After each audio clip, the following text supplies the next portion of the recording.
नमस्कार, आप देख रहे हैं आरबेट न्यूज़। खबर पटना सिटी से है।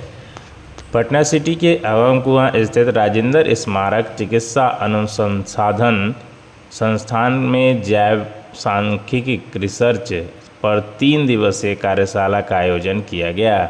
कार्यशाला का उद्घाटन IGIMS के निदेशक डॉक्टर बिंदे कुमार ने किया। इस मौके पर संस्थान के निदेशक डॉक्टर कृष्ण पांडे के अलावे कई प्रख्यात वैज्ञानिक और चिकित्सक मौजूद थे। कार्यशाला में जहां जैव सांख्यिकी रिसर्च पर गंभीर चर्चा की गई, वहीं इसके इस्तेमाल और प्रयोग पर भी गंभीर मंत्रणा की गई। कार्यशाला के माध्यम से चिकित्सकों और वैज्ञानिकों ने बताया कि जैव सांख्यिकी रिसर्च शोधकर्ताओं की क्षमता को बढ़ाने में जहां महत्वपूर्ण भूमिका निभाता है, वहीं नए नए सॉफ्टवेयर के माध्यम से बेहतर रिसर्च संपादित किए जाते हैं।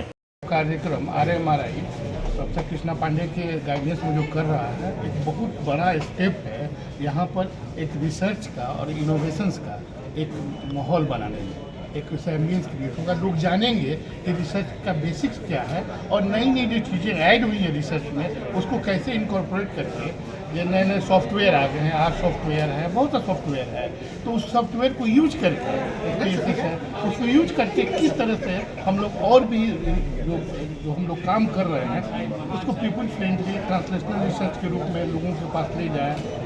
क्लिनिक से जो बेंच जो होता है, उसको बेड साइड जो होता है, उसको किस तरह पहुँचाए, उसमें इसका योगदान होता है। सर, बीमार लोगों को किस तरह से फायदा पहुँचेगा? जी, बहुत सारी बीमारियां हैं जो नई बीमारी आपने देखा कि कोविड-19 आई, इस तरह से और भी बीमारियां आते रहेंगी, रुकने वाली नहीं है। उन बीमारियों को पहले से कैसे जान जाना और उनको कैसे करना, इसका मुद्दा है। किस तरह उसको स्टडी करना, way of study research methodology में ही बताई जाए।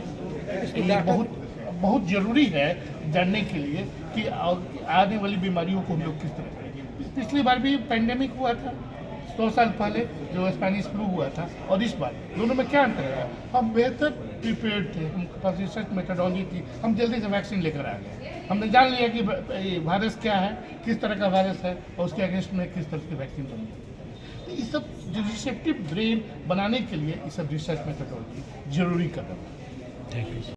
जैसे कि डॉक्टर बिंदे ने भी पहले बताया कि क्लिनिकल ट्रायल्स जो हमारे होते हैं उसमें डेटा साइंस सबसे ज़्यादा इम्पॉर्टेंट है। तो डेटा साइंस के ही आधार पर देखा जा सकता है कि सिग्निफिकेंट वैल्यू है कि नहीं। एक बिना दवाई के, एक बिना वैक्सीन के और दूसरे वैक्सीन के साथ, दोनों में किस टाइप का अंतर है, किससे ज़्यादा फायदा हो रहा है। तो डेटा साइंस इतना इम्पॉर्टेंट साइंस है कि रिसर्च मेथोडोलॉजी के लिए ये सबसे इम्पॉर्टेंट है। कोई भी दवा का क्लिनिकल ट्रायल होता है, उसमें भी हम लोग सिग्निफिकेंस वैल्यू देखते हैं कि कौन दवा ज़्यादा फ़ायदा कर रही है। एक दवा जो प्लासिबो माने बिना कोई दवा के या कोई ऐसी इनर्ट सब्सटेंस अगर यूज़ किया जाता है तो उसमें यही देखा जाता है कि इनर्ट सब्सटेंस से फ़ायदा नहीं हो रहा है और दवा से फ़ायदा हो रही है। तो यह दोनों का अंतर डेटा साइंस से ही प्रूव किया जा सकता है। तो पैंडेमिक में भी जैसे डॉक्टर बिंदे ने ही बताया है कि पैंडेमिक जैसे हुआ था कोविड-19 का, उसमें कोविशील्ड वैक्सीन हमारे यहाँ ट्रायल हुआ था, कोवैक्सीन एम्स पटना में हुआ था। तो दोनों में अंतर देखा गया कि वैक्सीन के बिना और वैक्सीन जो लिए हैं दोनों में कैसा अंतर है, मोर्टालिटी और मॉर्बिडिटी। तो डेटा साइंस बहुत ही इंपॉर्टेंट साइंस है। यह स्टूडेंट्स के लिए और क्लिनिकल ट्रायल्स के लिए सबसे ज़्यादा इम्पोर्टेंट है।